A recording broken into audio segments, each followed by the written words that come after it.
আমরা পটল বিভিন্ন রকমভাবে খেয়ে থাকি। পটল ভাজা, পটল ভর্তা, পটলের তরকারি। কিন্তু আজকে পটলটা রান্না করব একটু অন্যরকমভাবে। দই পটল, অসম্ভব মজাদার একটা রেসিপি। তো দেখে নেওয়া যাক এখানে আমি কিভাবে রান্না করেছি। এখানে পটলগুলো এভাবে ছিলে নিতে হবে, কিছুটা খোসা থাকবে গায়ে। তারপর ভালোভাবে পটলের গাটা চিড়ে নিতে হবে, যাতে ওর মধ্যে নুন মশলাগুলো খুব ভালোভাবে ঢুকে যেতে পারে। সবগুলো পটল আমি এভাবে চিড়ে নেব। এবার কড়াইতে তেল গরম করে তার মধ্যে চেরা পটলগুলো দিয়ে একটু ভালোভাবে ভেজে নেব।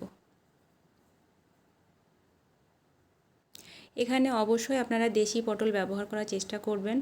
আমার এখানে দেশি পটল ছিল না, তো হাইব্রিড পটল রান্না হতে একটু সময় লেগেছিল। দেশি পটলটা হলে রান্না হতেও কম সময় লাগবে এবং খেতেও সুস্বাদু হবে। তো এখানে আমি দিয়ে দিয়েছি অল্প পরিমাণে একটু নুন, দিয়ে খুব ভালোভাবে ভেজে এবার তুলে নেব।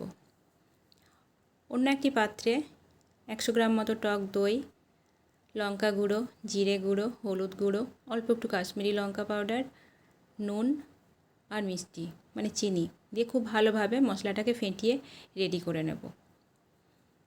কড়াই তেল গরম করে তার মধ্যে 1 চিমটে হিং দিয়ে দেব।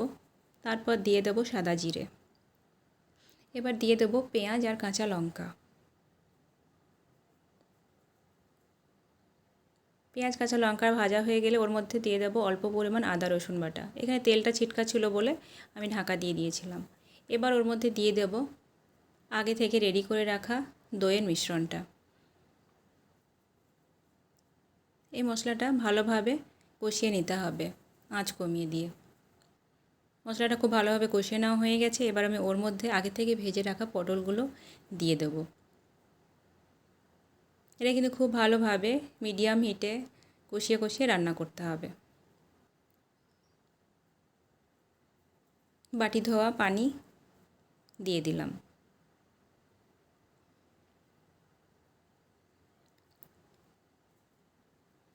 আবারও এখানে ঢাকা দিয়ে দেব।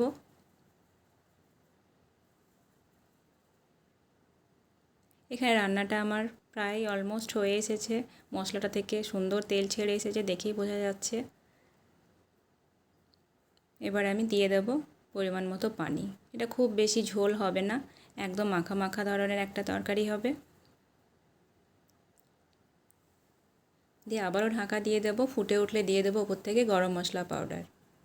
তো রেডি হয়ে গেল আমার দই পটল। তো আজকের আমার রেসিপিটি আপনাদের কেমন লাগলো অবশ্যই কমেন্ট বক্সে জানাবেন। ভালো লাগলে অবশ্যই একটা লাইক, শেয়ার, কমেন্ট করে পাশে থাকবেন। আল্লাহ হাফেজ।